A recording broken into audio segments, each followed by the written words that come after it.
نبی نے فرمایا میدان جنگ کی تمنا مت کرو، لیکن اللہ کہہ رہے اگر جنگ مسلط ہو جائے فضرب الرقاب کو گردنوں پہ وار کرو۔ پھر بزدلی، اسلام جنگ کو پسند نہیں کرتا، لیکن اگر جنگ کے میدان میں اترنا پڑ جائے تو قرآن کہہ رہے فضرب الرقاب، تو ڈائریکٹ فوکس کس کو کرنا ہے؟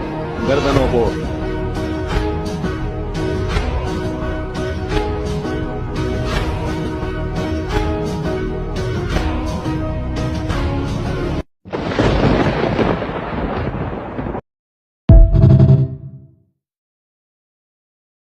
نبی نے فرمایا میدان جنگ کی تمنا مت کرو، لیکن اللہ کہہ رہے اگر جنگ مسلط ہو جائے فضرب الرقاب کو گردنوں پہ وار کرو۔ پھر بزدلی، اسلام جنگ کو پسند نہیں کرتا، لیکن اگر جنگ کے میدان میں اترنا پڑ جائے تو قرآن کہہ رہے فضرب الرقاب، تو ڈائریکٹ فوکس کس کو کرنا ہے؟ گردنوں کو۔